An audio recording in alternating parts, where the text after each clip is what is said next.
what I want to do is pull all this together. So I want to talk about how to actually apply the fund launch formula over the next 12 months.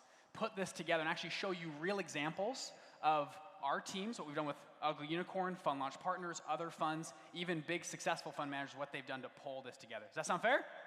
Yeah. So the 3 topics I want to hit today. Number 1, I want to talk about how to do your first fund or syndication, how to put that together. The actual mechanics of doing a syndication or a fund. Number 2, how some of the best fund managers in the world approached their first fund. And actually what they did. Not what they say they did, what they actually did. I think it's important to watch what people do, not what they say. Their actions speak louder than words. You know what I'm talking about? And then number 3, I want to talk about how to actually build and apply the fund launch formula in your fund. We're going to talk about actually putting it together and building out the team for what you need for a fund launch formula. Does that sound good? Yeah, if you're with me, say aye. Aye. Okay, so there's 3, I would call it distinct parts of this roadmap that we're on. We have, I'll just put them up here, the test phase, the syndicate phase, and the fund phase. The test phase, I would call, so this is the world of, I want to manage other people's money and get into it. I would tell you the first area should be in the test phase. This is your own money and your own portfolio. Maybe you're a trader, you're day trading your own money, or paper trades, you're doing a test portfolio. A syndication in my vernacular is a deal-by-deal basis. You're syndicating for one deal at a time. Syndicators in the room, raise a hand. Anybody syndicating currently? Okay, I love it. So hey, we found a great deal on 123 Main Street. We're going to raise money for that deal, or we're going to buy this business. And then the third phase, fund, is, hey, instead of just buying one deal at a time, let's buy multiple deals and pool them together into a fund. Let's go buy 15 or 20 deals over the next 18 to 24 months. Does that make sense? Okay, so what I want to do for the next few minutes is actually differentiate a little bit between syndications and funds. Now, I want to make this clear. We help people do both. What we're talking about, this mega framework, applies to both people, okay? And I love, some people are like, Bridger, you hate syndications, you only like funds. I'm like, no, I love both. Both are good. Both have just different purposes. Does that make sense? We used this yesterday, but again, if you're investing in your first business, you'd be syndicating but then eventually that'll become a private equity fund. Or if you're day trading, you're having a hedge fund incubator, that'll eventually become a hedge fund. Does that make sense? For each one of these categories. So I'll let you guys grab a picture of that. But this would be the beginning stages of a future fund. Now, back to the frameworks. If you look at the mega framework here, and by the way, someone was asking me, it's so hard to see this. Can you guys get a printout of this? And I thought, for a couple $100 or something. Anyways, I'm just kidding. For free. Tomorrow we're going to print all these out and hand them to you tomorrow, so you have a printout of this. Does that sound good? Okay, sweet. So tomorrow you can fill it all. We'll have it on your seats tomorrow. We'll have, hopefully Kinko's can print out 2,000 copies in a day. They should be pretty good, right? So building this out for the 4-step fund launch formula. Now again, you can partner with people that already have maybe syndicated for a while. You don't have to, not every single person has to do this. You can bring partners in that have done the test phase, the syndicate phase, or the fund phase, but it helps you escalate to that point. Does that make sense? Okay. So what I want to do for the next few minutes is actually talk about the differences between funds and syndications. Is that cool? I need a little help.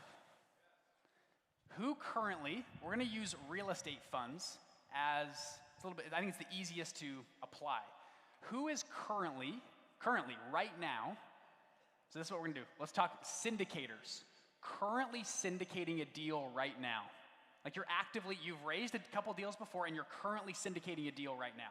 So you have to have done at least one deal prior and you're currently doing one deal. Let's go, can we get a mic and a runner down here? Let's go we got to find the right people down here. I saw this hand first over here. Can we get a mic? Oh, there he comes, Adam's running. Right here. Stand up for us. Jason, hello, how you doing? Doing great. So quickly, tell us what you're doing. So I'm doing multifamily development in Colorado Springs, a little bit closer. Colorado. Say it one more time. Doing multifamily development in Colorado Springs, Colorado. Okay, great. And you're raising for a deal right now? Yes. How big's the deal? What are you guys doing? 24 unit, just a smaller multifamily. Okay, 24 unit, and you've done some in the past? Yes. In Colorado? Yeah. Pretty cool. Jason, come to the stage. Uh-oh. Uh-oh, come on up. Keep that actually, maybe give me the microphone for a second. We'll get you a new microphone. Sound good? Okay, clap it up for Jason, everybody. Jason, come on stage. Come right over here. All right, you're up on stage. Give me a second. We'll come back. Oh, sorry. Get that out of there. All right, I'm looking for someone who currently runs a real estate fund, not syndication. You actively run a real estate fund you're deploying into deals. I would come to you, but we're going to bring you on a little bit later. Let's go back here. Let's go here. Stand up for me. Let's get a mic. Oh, Adam's got a mic here. Okay, tell us your name and a little bit what you're doing. My name is Mike from Chicago area, and the name of our company is Grand Vision. Great. And then what kind of fund and how much you guys doing? Multifamily real estate. So it's an open fund, 25 million. We raised 5.5 so far and bought 160 units. I love it. So already currently have 160 units. Correct. Yeah. That was the first acquisition of the fund. Yeah. Oh, I love it. Pretty cool, Michael. And where are you buying at? What market? Within 3 hours transport of Chicago. So this is Cedar Rapids, but kind of anywhere in the Midwest. Okay, I love it. Michael, come to the stage. Let's go. Keep that mic. Clap it up for Michael, everybody.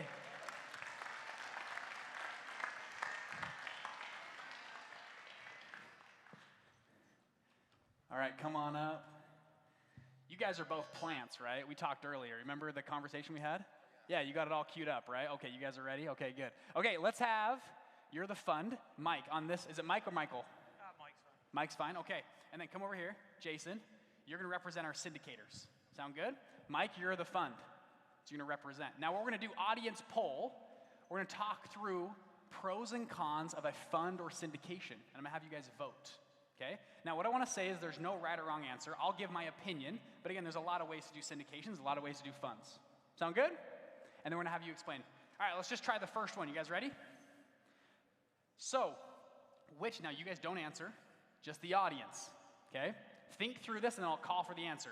Which one is easier to raise capital for? Your first fund or let's call it your syndication? Okay, think about it for a second. Which one's easier to raise capital for? You ready? So make some noise for syndication.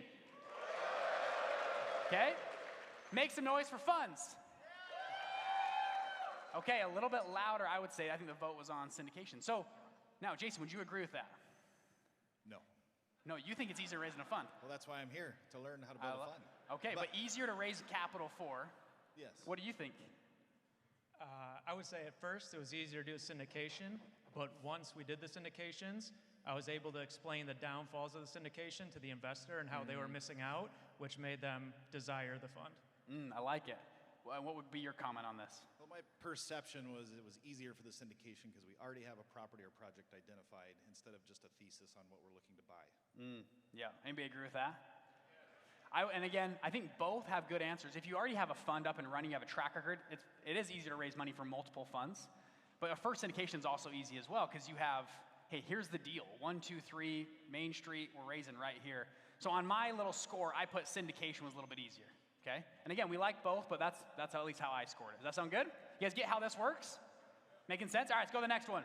Which one has better interest rates? So you guys are both doing multifamily. Which one, a fund or a syndicator, is going to get better interest rates from a bank? Y'all ready? Got your answer? Okay, make some noise for syndications. Oh, come on, guys. Ooh, that was tough. That was tough. Make some noise for funds. All right, pretty obvious choice there. Give us a reason why funds have better interest rates than syndications. I mean, we started the fund recently, so our interest rates are terrible compared to 3 years ago with syndications. Yeah. But the bank likes the capital. They like multiple general partners, and they like seeing that track record, and they like seeing that other investors believe. So when you walk in and you just have, $5 million cash ready to go into a deal, they have a little bit more risk tolerance because they realize that you have a little bit more capital than just your personal funds behind you. I would 100% agree. Yeah. And you're a repeat client, too. You're coming back for more and more deals. Versus syndication, you're just a one-off deal. You're coming again. So I think it's pretty unanimous there. Let's go to the next one. You guys cool? Yeah? All right. Which one I put fund as well on my vote. All right, next one. Which one? Oh, I already gave you my answer. I said both. I said both. So let's see what you guys think. Which one closes on deals faster? Okay? Which one closes on a deal faster? If you found a deal today, which one could close faster? You ready? Make noise for syndications. Make noise for funds.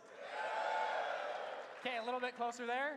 That one I already gave away my answer, but in a fund, if the money's already raised, you can close a lot faster. Syndication, you're trying to call people up and get them to go. Okay? And hoping the wire comes through. Yeah, you're hoping wires arrive on Friday to close in the deal. All right, let's hit the next one. All right, I'm not going to click it twice. Let's just click it once here. Is that coming up? Did I do it wrong again? Oh, gosh. Okay, this thing is different than up here. It's like frozen right here. Okay. Which one's more diversified? Syndications or funds? Hey, okay, there we go. All right, funds. All right, the next one's going to be good, okay? I think that's pretty obvious. That's part of a fund is you're buying a lot of properties versus just buying one with a syndication, okay?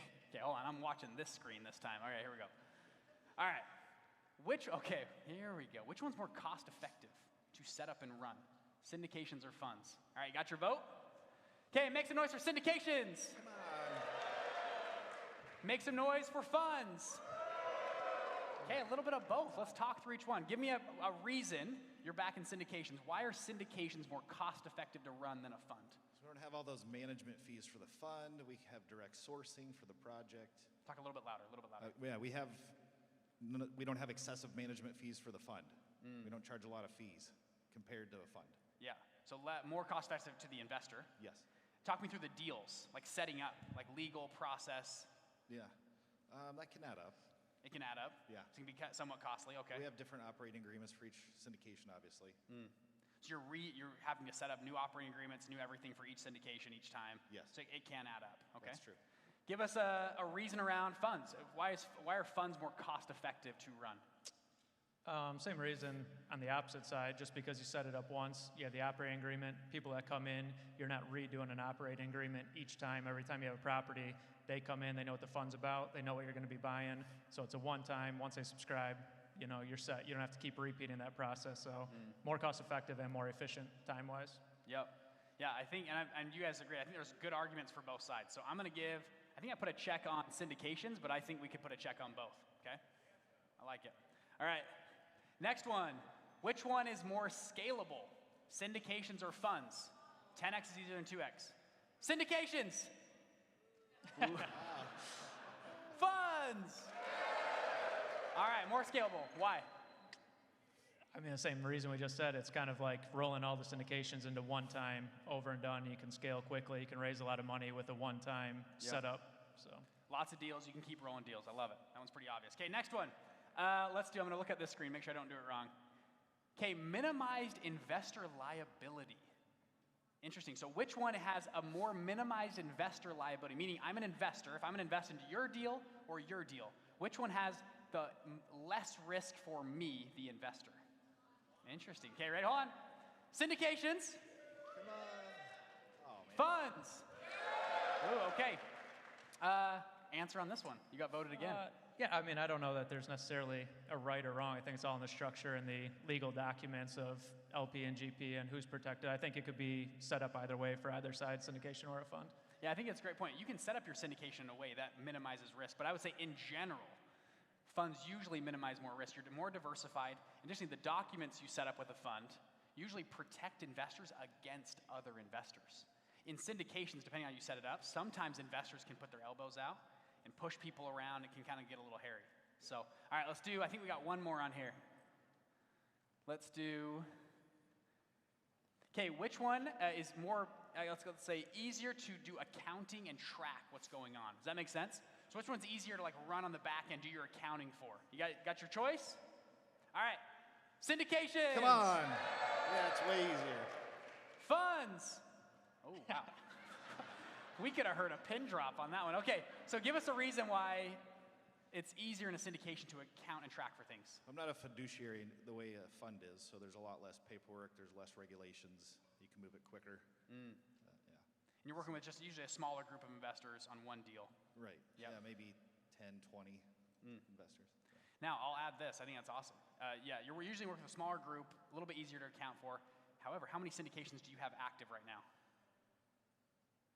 Currently one. Oh, one, okay. Yeah. I talked to some guys that have 15 that have been going on for the last 8 years. That can become a headache. once you stack up a lot of syndications. And I go, wouldn't it be easier just to roll them all into one pool of money and they're all together? And they're like, yes, that would be a dream come true because they've got all these side deals and stuff. So you can make an argument for both sides. I think a fund could be easier if you have a lot of syndications running at the same time. Okay, and I think I voted for both on that. So you have items for both. Thank you all so much for coming up here on the spot. Jason and Mike. Clap it up for Jason and Mike, everybody. Thank you all. You guys can head down this way right here. Thank you. Thank you so much. Good to have you up here. And just hand your mics to Adam here. So I think it's kind of useful to differentiate a little bit between syndications and funds. Now, there's 1,000 different ways to set up a syndication. I actually haven't taught this before or talked about this for my syndicators. There's a lot of different ways to syndicate. And again, we like helping people syndicate. So is it cool if I run through like a real world example? Should we do this? Okay. So let's say my private equity people, let's say we're going to go buy a business. Okay. So here's our new business, purple box right here. Someone yell out a business we're going to buy. Laundromat. That's what I heard right here. Thank you. What's her name? Bianca. Thank you, Bianca. We're going to buy a laundromat. Okay. And Bianca, how much is the laundromat? $150,000. Wrong. Sorry, it's not my slides. My slides say 500,000. So tough. That was tough. You were close. You were good, but buying in the wrong area. Ooh, yeah. We're overpaying. I like it, actually. That's good. No, that's wrong. The slides say 500,000. You should have known, okay? So, okay, we're raising 500,000 to buy this new business. Now, this is how I would structure it. Again, there's 1,000 different ways to do this. This is how I would do it. Does that sound good? Not legal advice, not financial advice. This is how Bridger would do it. Sound good? Okay, what I would do is say we're going to set up a new LLC. This is this gold box, and we're going to go buy the new business, okay? Now, me and Bianca, we're business partners. Where are you at? Right here, we're business partners, okay? We're putting a lot of sweat equity into this. We're going to reserve 20% of this box for us as sweat equity partners, okay? 10% each. Does that sound good? We're going to raise additional capital of the 500,000. So our first investor comes to us, and they're going to put in, we're going to not have investors. We're going to have business partners. And we'll talk about that differentiation in a minute. This is how I would do it. I'm going to bring in business partners, not investors. You're going to partner with me on the deal. The first person's going to put in half of the money right here, okay, this red box. Now, my math people, they're going to put in half the money, and they're going to get half of the remaining equity. How much is that? 40%. Boom, you guys are smart, okay? So they're going to get 40% because it's the remaining equity for half the money, though. Okay, they put in 50% of the money, but they're getting 40% of the equity, and we're now business partners. We have an operating agreement. We all have voting rights and shares. We're all partners together. We truly are partners, okay? We raised from a couple other people. Here's our group. So we raised money together, ta-da, and we go and buy the laundromat for $500,000, and we're overpaying. Okay, our laundromat makes money. Money flows back to the LLC and gets distributed pro rata. Pro rata just means on a percentage basis. So even though we didn't put any money in, but we put in a lot of time and we're just business partners, and we would get the 20% in the blue box, our other partner in the red box would get the 40%, 10, 5, 15. Does that make sense? Now, Bridger, why'd you structure it this way? Again, there's 1,000 different ways to do this. This is one way to do it. We're business partners in this deal. The reason for that is this bigger question. And I think a lot of us, we should talk about this. Bridger, what happens if I lose money? It's a good question. You know, we're talking about funds, let's go kill it. Like, what happens if things go south? It's a good thing to actually discuss. The reason I structure it as business partners is because we're all business partners together. And if everything makes money, the documents don't really mean that much. Legal documents and good compliance, you really need it when you lose money to make sure things are done the right way. Now, I'm going to break up. If we can go to the whiteboard here. Hopefully we can put it on the big screen. There's I would call it two camps of when you lose money and what happens. Like what happens when we actually, someone loses money in investment. So I'm going to put these out here. So here's our center. Camp number 1. This is a very technical term, by the way, okay? We lost money, okay? Oh, sorry, we lost money up here, excuse me. See that? I messed it up. We lost money. There we go. Hold on. Technical term is we made a bad investment. There's our technical term. Okay, so we made a bad investment. The other side of this, and And by the way, I'm an investor in a bunch of venture deals. So what happens when you lose money, people want to know why we lost money. I'm an investor in a bunch of venture deals. Hey, sometimes you just make bad investments. That's just what happens, and I'm okay with that. If we're going to invest in venture, we invest in this technology startup, we had a competitor come in, and for whatever reason, it just didn't work. Okay, is that making sense? The other side is someone committed fraud. Regulators, SEC, when people come investigate, why did you lose money? They want to determine which one was it. Was it just a bad investment? And if it is, investors can live with that. I can live with that. I'm in a bunch of venture deals. If we just lost money on a bad investment, we lost money. But if someone committed fraud, that's a bigger deal. It's a different deal. People are going to jail. It's a big difference. And they blatantly lied and defrauded investors. Does that make sense?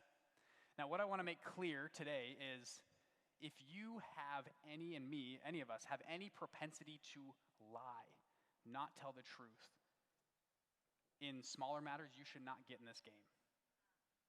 Don't get in the fun game. Don't do it. You'll end up, you can clap that up, yeah.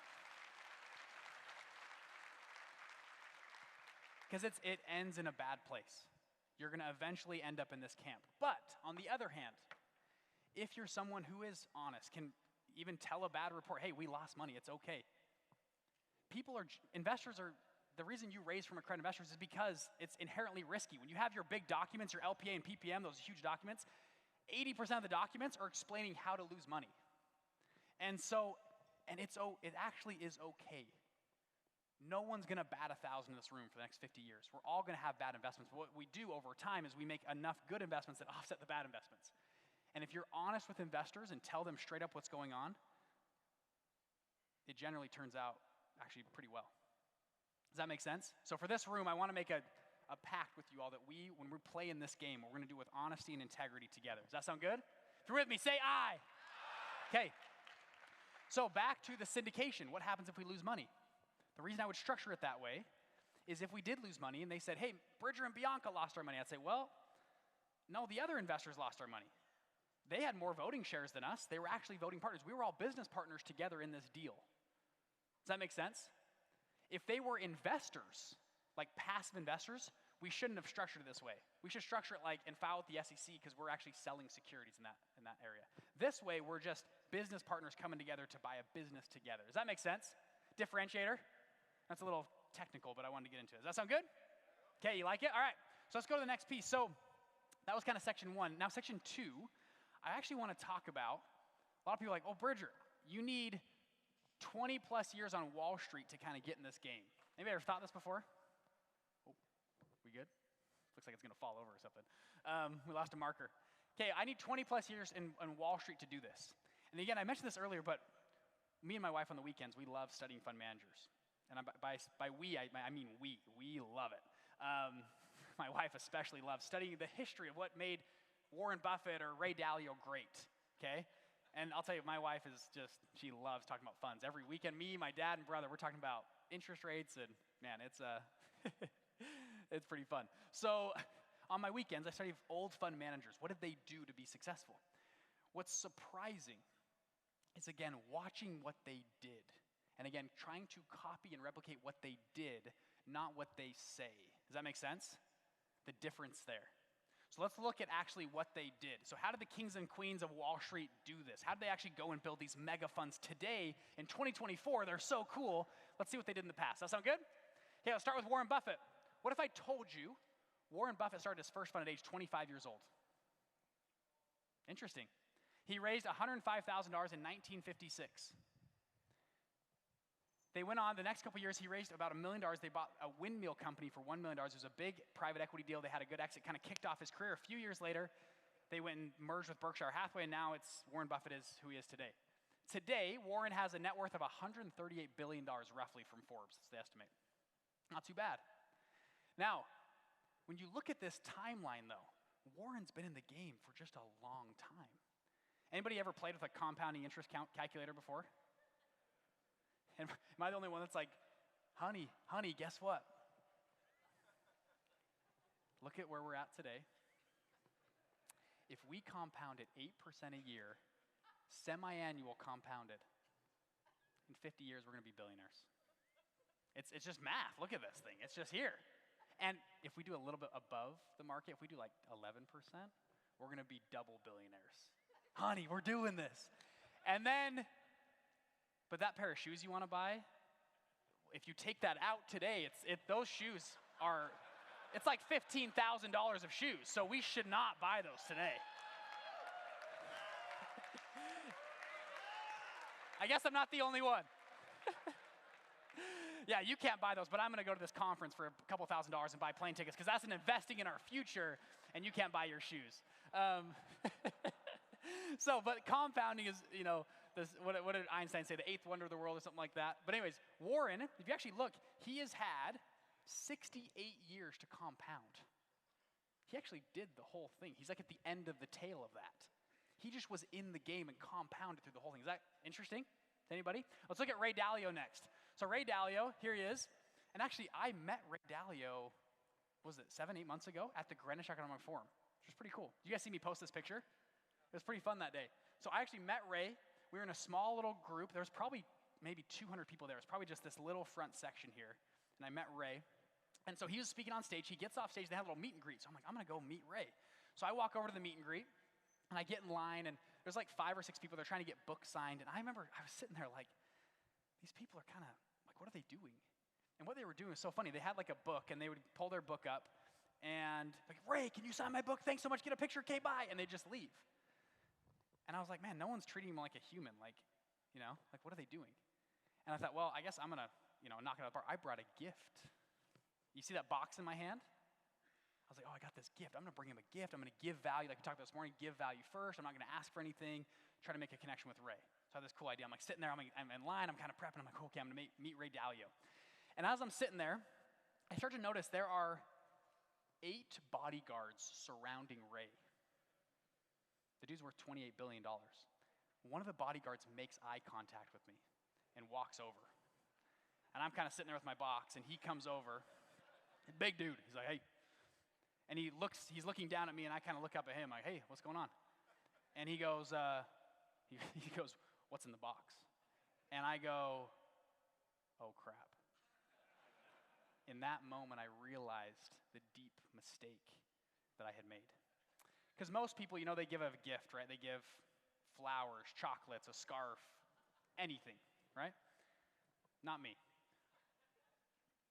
In the box is a 13-inch knife, machete, that's made from a woolly mammoth tusk. Okay, it's beautiful. And I look at the guy and go, it's just, it's a knife. It's just a little knife, though. It's not even sharp. It's not sharp at all. It's going to be totally fine. It's not a big deal. And he looks down at me. He's like, a knife. And he calls his other friend over. And I'm like, oh, my gosh. So his other friend comes over.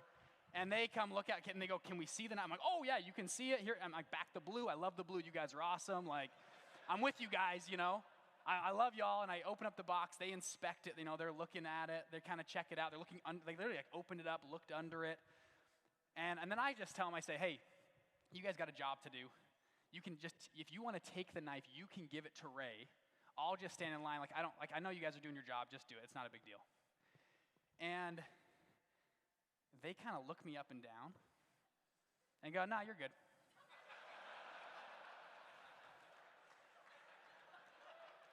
Like I'm not a threat to Ray Dalio. They didn't realize I have an active Peloton subscription.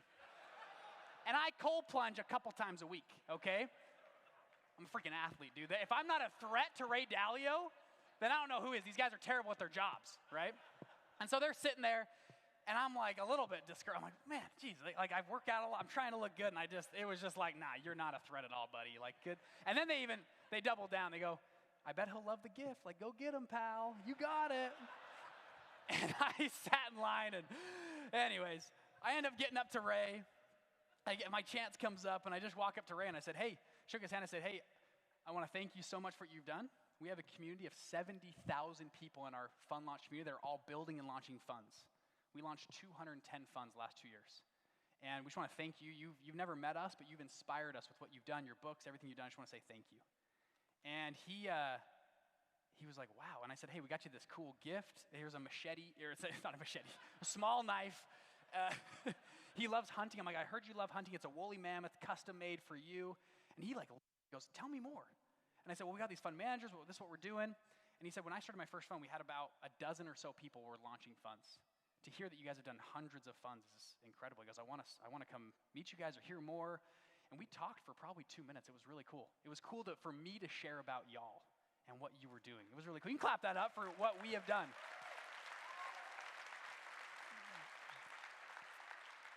And he said, hey, talk to my assistant. I want to send you a return gift. He insisted, I'm going to send you a return gift. I said, great. That sounds awesome. I talked to the assistant. The assistant, we shared addresses.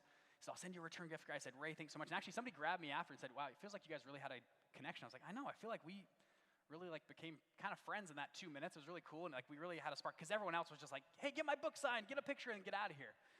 And to this day, Ray has not sent me anything. So we're still waiting. We're getting him to Fund Launch Live in the future. Actually, you want to hear just a little about being resourceful? This is a side note. I was going to share this, but we were trying to get Ray to come here. Hopefully we'll get him next year. He's pretty scheduled out for 18 months in advance.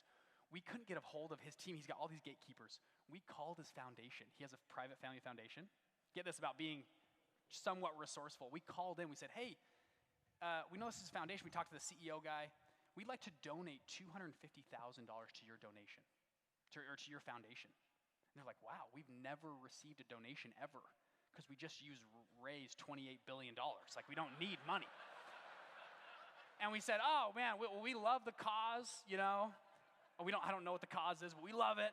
And then we said this, but we'd love for Ray to come to our event and receive the check on stage. See what we did there? And they were like, wow, that's such a cool idea. We love it. They took it back to the team, and then they said no. But it was close. We got closer with Ray, which is pretty funny. Anyways, I'm telling too many side stories. All right, Ray Dalio, okay? So we just talked about Warren Buffett. I'll go back 68 years of compound. So let's look at what Ray Dalio did, okay? Ray Dalio, did you guys realize he started his first fund at age 26 years old? Kind of crazy. 1975, he starts Bridgewater. He then goes on. Today, they manage over $150 billion AUM. Net worth is roughly $28 billion. If you add that up, he had 48 years to compound.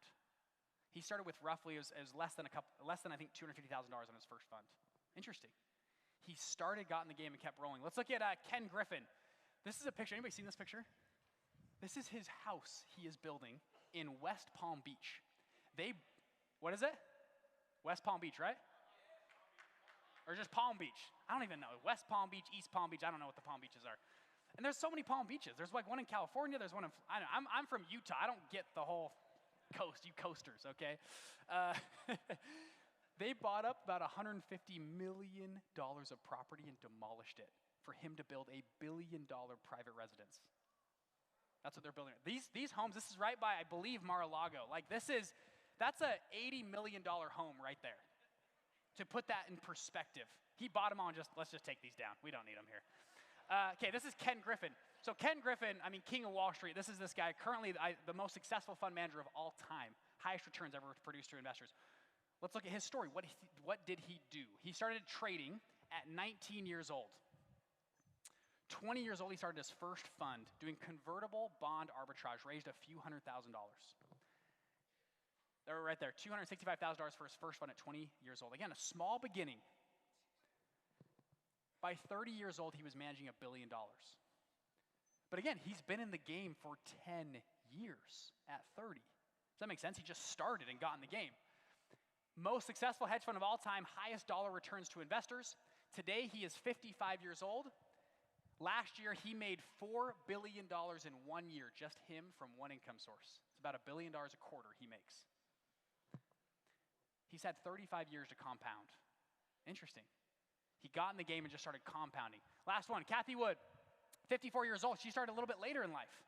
So again, all these examples, people started at different times in life. Started at 54 years old in 2014. They actually had a slow start on their launch. They actually don't disclose the numbers because I think it was pretty meager when they started. Today, though, they manage over $50 billion, 10 years to compound. She's just been in the game and kept working at it. Okay, Robert F. Smith. He started when he was 39 years old, founded Vista Equity Partners in the year 2000. Again, 39 years old, almost 40 years old started. Today, over $86 billion in AUM, 24 years to compound. Okay, you've seen this kind of pattern. You guys know this, but a penny doubled every day for a month. Remember this? If you take a penny and you double every day, what does it end up being? You guys remember? So if you took a penny on day 10, it's $5.12. By day 15, it's $163. By day 20, let's see if it's showing up for me here. Day 20, $5,000. So where's the estimate? Where's it going to end on day 31? Someone saying million. What if I told you it was $10 million? Kind of crazy. And that's the power of compounding interest. Now, I want to let this whole room know you still have time.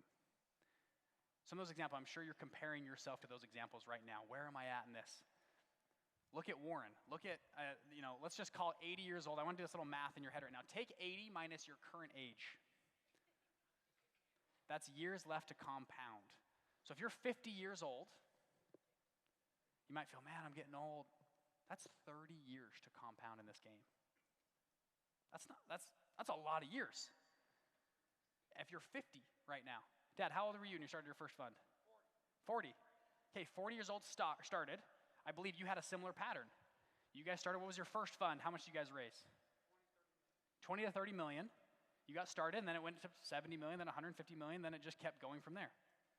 Okay, how old are you today? 60, just turned 60. So started at 45. Started at 40, now 60, 20 years to compound, and now you're on stage showing all these cool things, but people didn't see the last 15 years of compounding, right, to get to that spot. Interesting, huh? Grant Cardone, Uncle G. Love him or hate him. Love him or hate him. Look at his story. Grant Cardone, before Cardone Capital, what was he doing? Sales training. He didn't have that big of a following. Watch this story. He started at 52 years old, Cardone Capital. 52 years old. There we go. That'll sound a little better. 52 years old. He is 60. Can you believe that? He's 66 today. He actually looks pretty good for 66. 66 years old today. He has 4.5 billion AUM, 14 years to compound. He started and got in the game. This is kind of making sense, this concept. So I want to share actually our story around how we applied the fund launch formula with what we're doing. Does that sound good? If you're with me, say aye. Okay, let's take you through a couple examples. Lincoln this morning talked about fund launch partners. So let's walk through fund launch partners. And again, now those are big fund managers they've already been in the game for 20, 30 years. I want to share with you, we're talking about this for the next 12 months. I want to show you 12-month time periods of what we'd use to launch a fund, okay? Fund launch partners. We had this idea, how could we benefit our Black Card members more? Where's our Black Card members? Wave for me. Okay, all you guys. We're how can we give more to them? What if we could partner with them or invest with them or somehow benefit their funds? So we thought, well, a lot of them are want us to, be on their boards or work with them. So let's just start working with them. We actually partnered with 8 groups to help them scale faster in 2022. So we got in that test phase. Remember the test phase? Okay, let's test this out. It actually went extremely well. The partners were doing great. We were raising money with it. It was really cool to partner with them. Then we said, well, what if we just invest in Black Card member funds? What if we set up a fund to do this? Over the last 12 months, we started working on this fund. 2023, we launched a GP stakes fund, okay? We're currently raising, we've already deployed into 3 deals. We're raising $50 million right now. We've already raised, I can't remember the exact, I don't want to say the wrong number on stage, but millions of dollars already. And we've already deployed into 3 deals. Again, we went from a test phase to then, that was a good concept. Let's now move to the launch phase. Does that make sense? If you're with me, say aye. Okay, we followed this 4-step fund launch formula to do the exact same thing. We went deal, we tested on deals, we went to a frame, we pitched capital, they liked the idea, we went back, we iterated, we went to legal, and then we launched. Okay, let me walk you through Ugly Unicorn. You heard Dan Young, my partner, this morning, right? I talked about this on social media. This is my current fund that we run as a hedge fund, roughly $25 million in size. Okay, this is how we followed the fund launch formula to launch. Originally, Ugly Unicorn was actually going to be in real estate. Do you guys know that?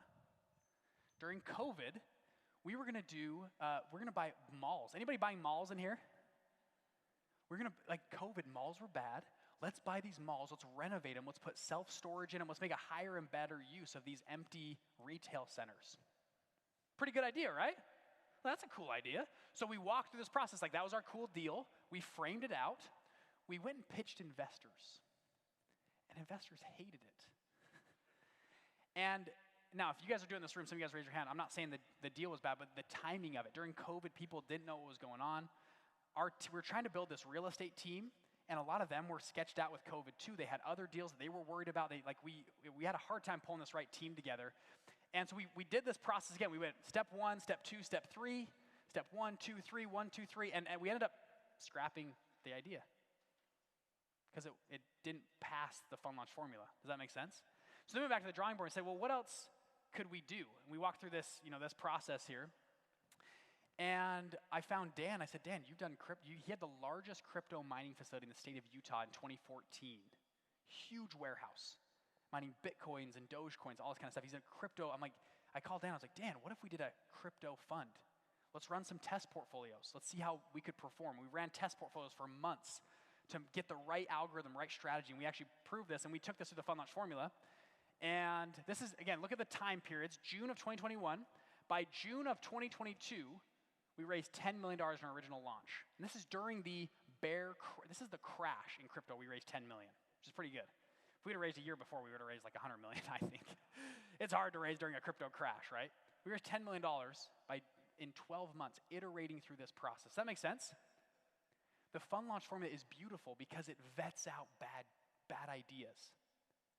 It helps you work with the investor to find bad ideas. Now, December 2023, we had a 63 net rate of return to investors last year in crypto with our fund. We roughly manage about 27 million AUM, which is kind of cool. You can clap that up. Kind of cool.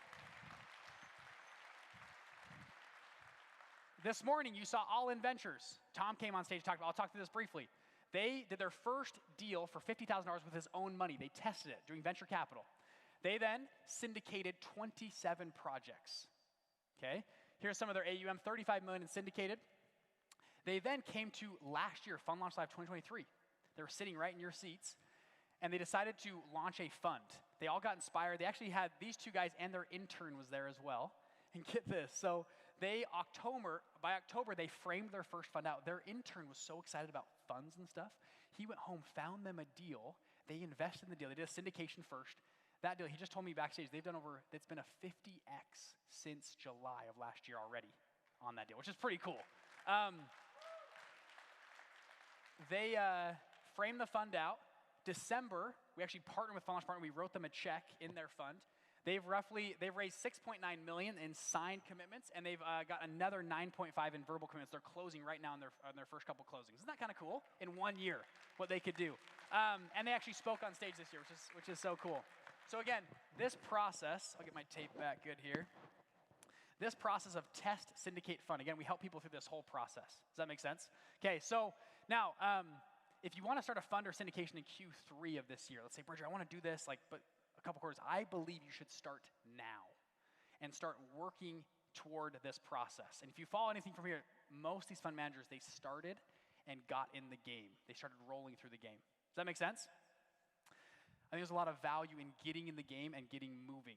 I'll tell you a quick story here. So I went and toured, when I was in college, they invited us out, some aspiring seniors, to come tour these facilities in Silicon Valley.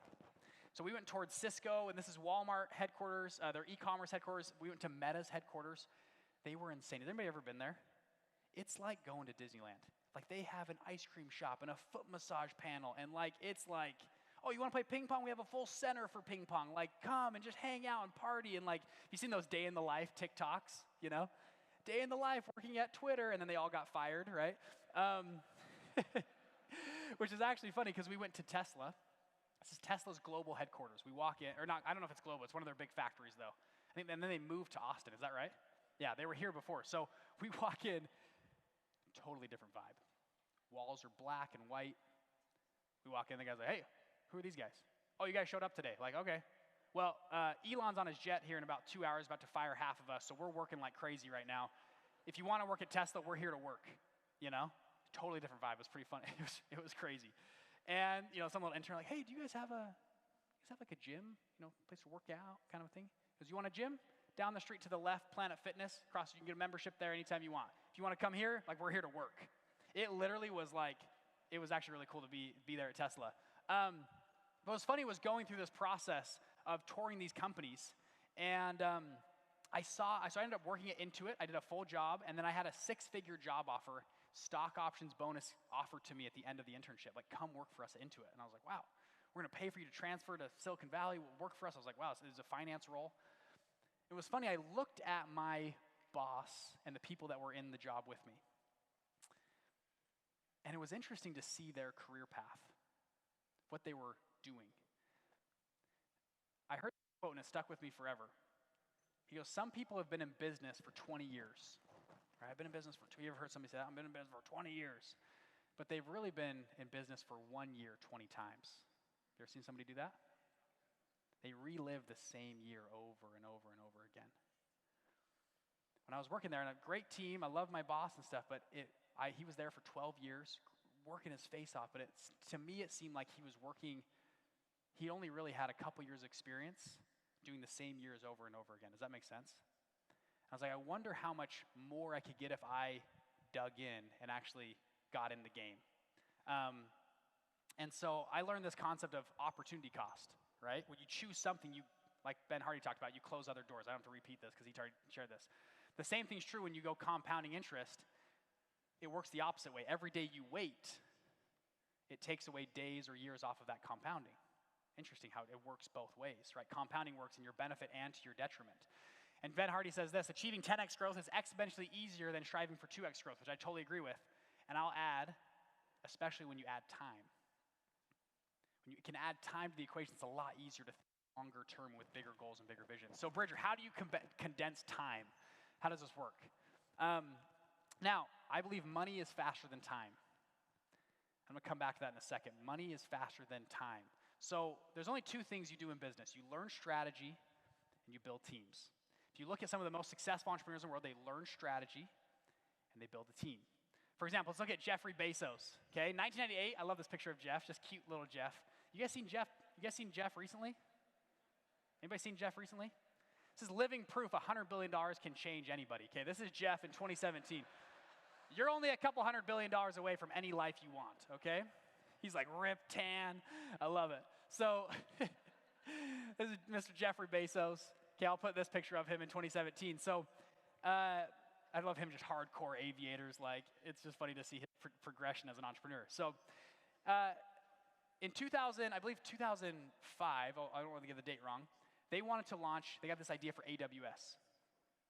Now, AWS independently today, if it was outside of Amazon, would be one of the largest businesses on earth. AWS runs pretty much the whole internet, if you aren't aware. So what did Jeff Bezos, they had this great idea in a team. What did he do? Instead of trying to learn and build it all himself, what did he do? He learned strategy, and he built a team. He promoted this guy, Andy Jassy. And Andy went and built a team, a full grid of people. And they went and executed on the strategy for Jeff. And it made Jeff a few $100 billion in the process. Not too bad, right? Let's look at Elon Musk. You know, Tesla, SpaceX. Did Elon go and learn how to build rockets? Of course not. What did he do? He learned strategy, he had this big vision. We're going to go to Mars and be multiplanetary. And he hired this lady, Gwen Shotwell, formerly at NASA, brought her image. What did she do? She built a team. Okay? Learn strategy, build team. If you're going to go build a house, you don't go try to learn how to, if I want to build a house, I got to become a plumber and a framer and the whole thing. Like, you wouldn't do that, right? You have a strategy and you build a team. So there are 3 roles in every fund. 3 distinct roles. We talked about this yesterday. Your expert investor, your fund manager, and capital raiser. Don't do this all yourself. Find people around you and plug into this. What you need to do is learn strategy and build the team around you. Very rarely does someone learn all these roles at once. What they do is they learn strategy and they build a team. Just like Gwen did with SpaceX, how they built a team. Just like Andy Jassy did with building a team for AWS. So what I want to introduce you guys to, and we were looking at this, our team was kind of talking about, like, what does that look like? And we were all kind of hungry at the time. We said, that kind of looks like a waffle. Like, like a waffle with syrup and butter and stuff? It looks like a waffle. And so we thought, what if the same thing applied to like funds? Ta-da. So I want to introduce you guys to the fund waffle. Is it cool if I dive into this for a minute?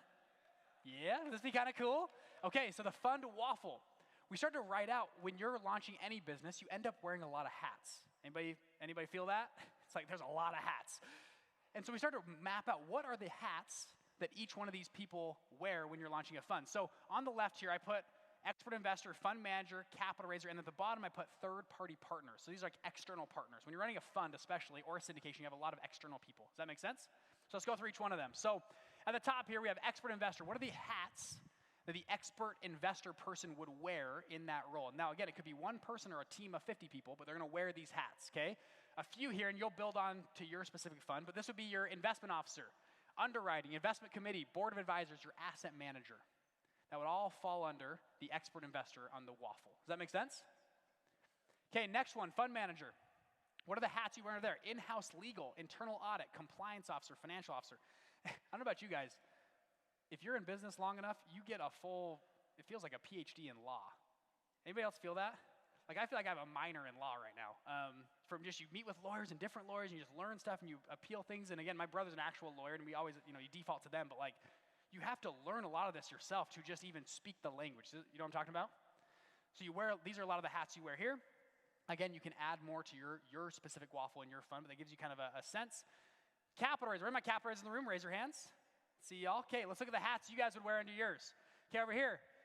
This would be investor relations, like event coordinators, if you're doing that. Copywriters, pitch deck designer, website builder. Would we all be under your capital raiser? And then finally, third-party partners. What are partners that you need to partner with?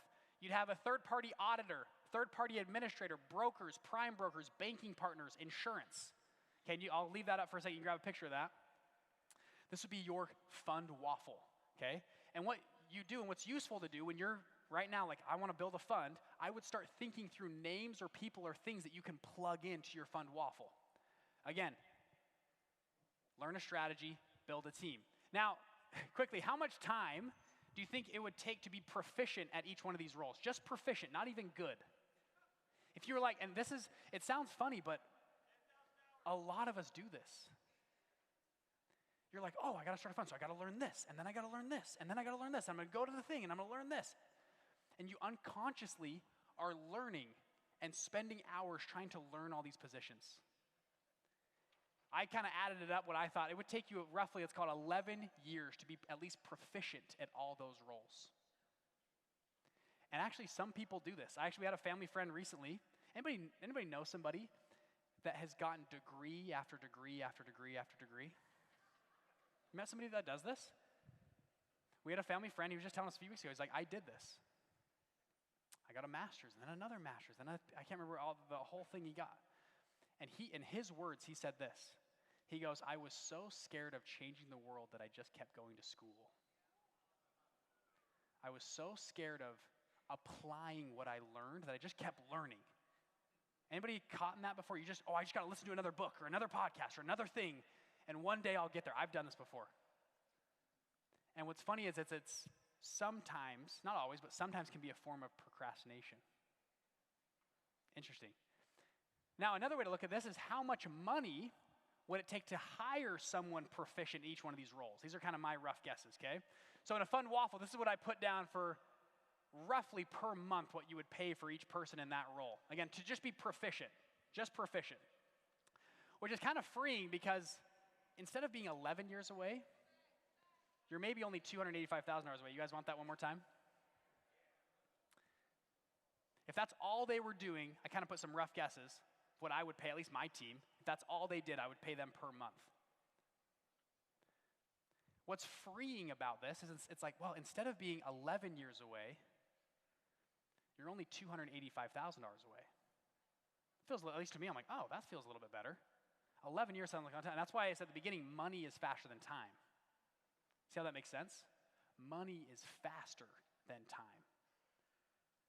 I can buy those roles. Again, only two things to do in business: learn strategy and build a team. Steve Jobs, it doesn't make sense to hire smart people and then tell them what to do. We hire smart people so they can tell us what to do, right? We hire good people, we put them into roles. That's how we build a massive team. So our job at Fund Launch, what we do is, number one, we train you on strategy. Okay, our goal, like you're here today, we're training you on strategy. We also will help train your dream team. We'll actually train the team that you're bringing. You can bring them with you to this event. Hopefully some of you guys did that. Your team now learns this. And then also number three is help you get unstuck. Sometimes we get stuck in places. Our goal is to help you get unstuck, to help support you guys to do this. Now I want to make this really clear, which is so cool what we're doing. The people you already need are already in this room. To build your fund waffle, the people are sitting right around you. They're already here. Real quick, I actually want to see in this room who identifies more with expert investor. Raise your hands. Okay. Actually, stand up for me. Just expert investors. Let's see you. My expert investors in the room. Okay, I love it. Quite a few. I love it. Okay, take your seats. Fund managers. If you identify with that one, stand up. That part of the waffle. Okay, look around. See the people around you. Okay, finally, take a seat. Capital raisers. If you identify with that bubble, stand up.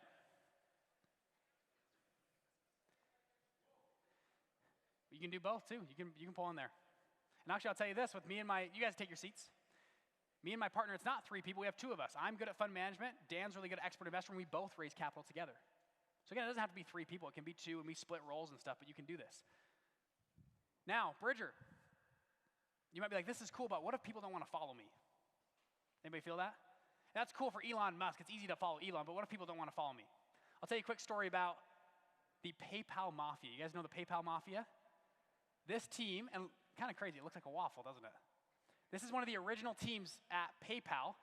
They went on after PayPal to do incredible things. So you have the founders of YouTube, the founders of LinkedIn, the founder of Sequoia Capital, Elon Musk, David Sachs were all on that team, Peter Thiel. This is like the original PayPal team. They call it the PayPal Mafia now because they've all gone on to do incredible things. I want to tell you a quick story about these 2 guys right here, Max Levchin and Steve Chun. Max Levchin him and Peter Thiel were kind of the main co-founders, and where they were recruiting people to come work for them. Steven was in college at the time as an engineer. And Max, I mean, I love yesterday we talked about I just added this in my slides, but Neil Bawa talked about this, the slide doesn't look very good, it's kind of small. The geek shall inherit the earth. Remember he said that yesterday? He said the geek shall inherit the earth, okay? And Max, I mean, he's kind of a geeky guy. I think he would say that in his own words. I mean, look at this photo, by the way. I love this photo. I don't know who did this photo, but I thought it was so funny. Like, okay, we're going to do this photo for like Forbes, get on this little thing and sit, and we're going to go from above, and you're going to look cool. Anyways, I thought it was pretty funny.